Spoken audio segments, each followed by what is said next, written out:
Know your food series के आज के इस एपिसोड में स्वागत है आप सभी का। और आज के इस वीडियो में हम बात करने वाले हैं अपने इंडियन सुपर फूड घी के बारे में। तो दोस्तों, सैकड़ों सालों से हम घी को खा रहे हैं क्योंकि घी हमारी संस्कृति का एक हिस्सा रहा है।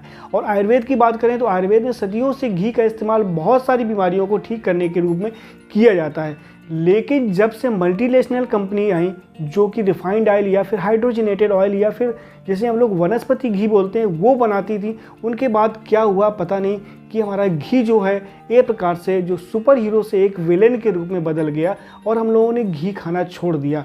और घी की सारी अच्छाई कहीं खो सी गई और समाज में एक भ्रम सा फैला दिया गया कि घी खाना हमारे स्वास्थ्य के लिए अच्छा नहीं है। इसमें जो सैचुरेटेड फैट पाया जाता है जिससे हमारा कोलेस्ट्रॉल बढ़ता है और आप बहुत सारी बीमारियों का शिकार हो सकते हैं। आप इस घी खाने से, आप अपने तेल को खाने से जो हम लोग रेगुलर हमेशा यूज करते रहे हैं उसको अगर खाएंगे तो आप जो है बीमार पड़ सकते हैं। आपको बहुत सारी बीमारियाँ हो सकती हैं, जैसे कि आपको हार्ट अटैक हो सकता है, आपको डायबिटीज़ हो सकती है, आप ओबेसिटी का शिकार हो सकते हैं, आप जो है फैटी लिवर का आप हो सकता है, बहुत सारी ऐसी बीमारियों का आप शिकार हो सकते हैं। और उन्होंने अपने तेल यानी रिफाइंड ऑयल को सही बताया जो कि एक कलरलेस, ऑर्डरलेस, टेस्टलेस, इवन न्यूट्रिशनलेस जो तेल था उसको उन्होंने बहुत ही अच्छा बताया।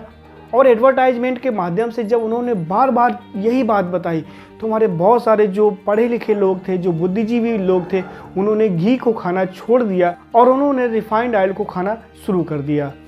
लेकिन अभी 10-15 सालों में पूरा सिनेरियो चेंज हो गया और घी अब विदेशों में भी बिकने लगा। आप यूरोप चले जाएं या अमेरिका चले जाएं, वहाँ पे भी जो वहाँ के सुपरमार्केट है वहाँ पे आपको घी आराम से मिल जाएगा क्योंकि वहाँ के लोग अब घी को खाने लगे हैं, पसंद करने लगे हैं। क्योंकि बड़े बड़े डॉक्टर्स, इवन कार्डियोलॉजिस्ट या फिर न्यूट्रिशनिस्ट, डाइटिशियन जो भी हैं, अब वो घी को रिकमेंड करने लगे हैं। फिर चाहे वो बूढ़ा हो या फिर कोई बच्चा हो या फिर कोई गर्भवती महिला हो, सबको घी खाने की सलाह दी जाती है। क्योंकि रिसेंट में कुछ रिसर्च हुई है, उनमें ये पाया गया है कि ghee is one of the healthiest fat. इससे हमारी सेहत इंप्रूव होती है, ये हमारी सेहत के लिए बहुत ही अच्छा होता है। तो आज के इस वीडियो में हम घी की साइंस और इसके न्यूट्रिशन के बारे में कंप्लीट डिटेल में जानेंगे। तो इस वीडियो को आप पूरा देखिए और यकीन मानिए कि इस वीडियो में आप बहुत कुछ सीखने वाले हैं।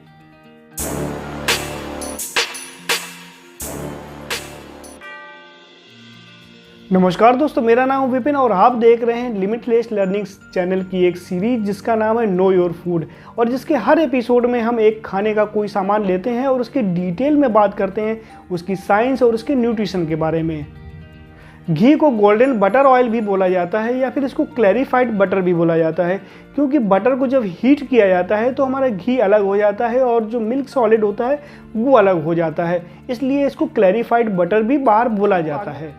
फिर हम लोग आगे बढ़ते हैं और सबसे पहले हम लोग बात करते हैं इसके न्यूट्रिशन के बारे में। तो अगर न्यूट्रिशन की बात करें तो इसमें 99.9% इसमें फैट पाया जाता है, मतलब पूरा ये फैट ही होता है। और प्रोटीन, कार्बोहाइड्रेट, फाइबर की मात्रा शून्य होती है, वो बिल्कुल भी नहीं पाया जाता है। और बाकी बचे 0.1% में मॉइस्चर, कुछ मिल्क सॉलिड्स और मेनली विटामिन, जो फैट सॉल्युबल विटामिन होते हैं वो पाए जाते हैं, खासतौर से vitamin A, vitamin D, vitamin E और विटामिन के। साथ ही साथ जो ओमेगा 3 फैटी एसिड्स और DHA वगैरह भी पाए जाते हैं।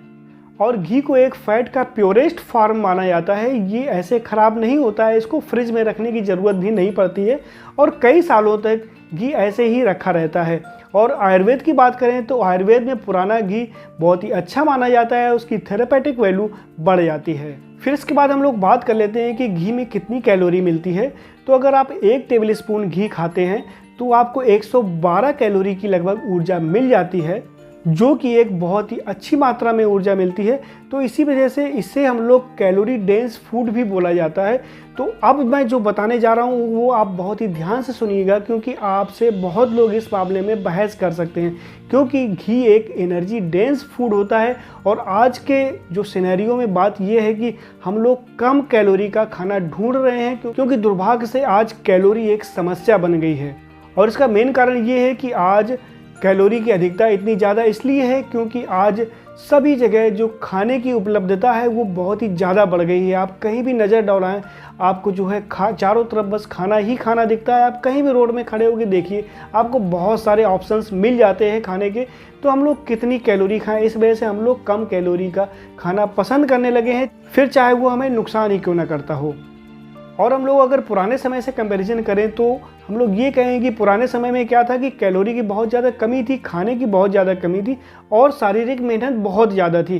तो उस समय हमारी मजबूरी थी कि हम लोगों को घी जैसे पदार्थ जिसमें कैलोरी डेंस फूड जिसमें बहुत सारी कैलोरी होती थी वो हमारा खाना मजबूरी थी। तो इसलिए हम ये कह सकते हैं कि कमी घी में नहीं, कमी हम लोगों में है। फिर इसके बाद बात आती है कि क्या हम लोगों को घी खाना चाहिए। तो उसके लिए मैं ये कहूँगा कि घी हमारे लिए बहुत ही ज़्यादा ज़रूरी है, या फिर हम कहें कि हमारे लिए फ़ैट बहुत ज़्यादा ज़रूरी है, लेकिन वो फ़ैट एक अच्छी क्वालिटी का फ़ैट होना चाहिए जो कि घी में उपलब्ध है। क्योंकि इसके लिए मैं आपको बताना चाहूँगा कि जो अमेरिकन हार्ट एसोसिएशन है उसके अनुसार आपकी जो बैलेंस डाइट होती है उसमें आपका 25 से 30% जो एनर्जी है, 25 से 30% जो कैलोरी है आपको फैट से मिलनी चाहिए, तभी आपको जो डाइट है आपकी बैलेंस मानी जाती है और जिससे आपको बहुत ज़्यादा फ़ायदा होता है। और अगर आप 25 से 30% जो एनर्जी है वो अगर आप फैट से लेते हैं तो ये आपके सेहत के लिए बहुत ही अच्छा रहता है, आपको इसके बहुत सारे फ़ायदे होते हैं। क्योंकि ज़्यादातर लोग फ़ैट को ख़राब मानते हैं, वो फ़ैट से बचते हैं कि हम फ़ैट ना खाएं, लेकिन फ़ैट हमारे शरीर के लिए, हमारी सेहत के लिए बहुत ही ज़्यादा ज़रूरी होता है। क्योंकि हमारी बॉडी के फंक्शनिंग के लिए फ़ैट बहुत ज़्यादा ज़रूरी होता है, क्योंकि हमारा जो ब्रेन का बहुत सारा हिस्सा फ़ैट से ही बना होता है, लिपिड से बना होता है और बहुत सारे हार्मोन्स भी हमारे फ़ैट से बने होते हैं। हम ये कह सकते हैं कि हमारी बॉडी की जो फिजियोलॉजी को बहुत अच्छे से काम करने के लिए फ़ैट की बहुत ज़्यादा ज़रूरत पड़ती है। इस वजह से फ़ैट हमारे शरीर के लिए बहुत ही ज़्यादा ज़रूरी है, बशर्ते वो एक अच्छी क्वालिटी का फ़ैट होना चाहिए जो कि घी में मौजूद है। फिर हम लोग बात कर लेते हैं कि हम लोगों को दिन में कितना घी खाना चाहिए। तो जो अमेरिकन हार्ट एसोसिएशन ने कहा कि हम लोगों को 25 से 30% जो एनर्जी है फ़ैट से लेनी चाहिए और इसमें सैचुरेटेड फैट वगैरह सबको काउंट करते हुए जो डोज निर्धारित की गई है वो है 1 टेबल स्पून, मतलब कि आपको 15 ग्राम एक दिन में घी खाना चाहिए। अब हम लोग बात कर लेते हैं उस पॉइंट के बारे में जिसकी वजह से लोगों ने घी खाना छोड़ दिया। तो उसके लिए मैं ये कहूँगा कि या तो उनको पूरी कंप्लीट जानकारी नहीं थी कि घी में क्या होता है, या फिर उनको मिसगाइड किया गया था, इस वजह से उन्होंने घी खाना छोड़ दिया। उनको ये बताया गया था कि घी में सैचुरेटेड फैट पाया जाता है और सैचुरेटेड फैट हमारे लिए नुकसानदायक होता है, हमारी हार्ट हेल्थ के लिए, हमारी जो बहुत सारी हेल्थ के लिए हमारा जो सैचुरेटेड फैट है वो कहीं ना कहीं हमें नुकसान पहुंचाता है। तो ये बात सही थी कि अगर आप ज़रूरत से ज़्यादा मात्रा में सैचुरेटेड फैट लेते हैं तो आपको नुकसान हो सकता है। लेकिन एक चीज़ आपसे जो पता नहीं होगी आपको कि सैचुरेटेड फैट भी काफ़ी प्रकार का होता है। जो सैचुरेटेड फैट हमें नुकसान करता है, जैसे कि जो अंडा या मीट प्रोडक्ट में पाया जाता है, जैसे चिकन वगैरह या मीट वगैरह में पाया जाता है, वो सैचुरेटेड फैट एक long chain saturated fatty acid होता है जो कि हमें नुकसान पहुंचाता है। लेकिन जो घी में सैचुरेटेड फैट पाया जाता है वो होता है short chain saturated fatty acid, और short chain saturated fatty acid हमें बिल्कुल भी नुकसान नहीं पहुंचाता है अगर आप लिमिटेड डोज में लेते हैं, और उसके बहुत सारे फ़ायदे भी होते हैं। तो फ़ायदे क्या होते हैं कि जब वो कोलोन में जाता है, जो हमारा इंटेस्टाइन का लास्ट पार्ट होता है, कोलोन में वहाँ पे जाता है, तो कोलोन में उसको फर्मेंटेशन के द्वारा उससे एनर्जी मिलती है और एनर्जी हमारे कोलोन सेल्स में एब्जॉर्ब होती है, जिससे हमारी कोलोन की सेल्स हेल्दी रहती हैं, उनको पूरा प्रॉपर न्यूट्रिशन मिल पाता है। जिस प्रकार से हमारे कोलोन कैंसर जो आज इंडिया में बहुत ज़्यादा हो रहा है, वो कोलोन कैंसर से हमें काफ़ी हद तक बचाव हो जाता है और हमारा कोलोन हेल्दी रहता है।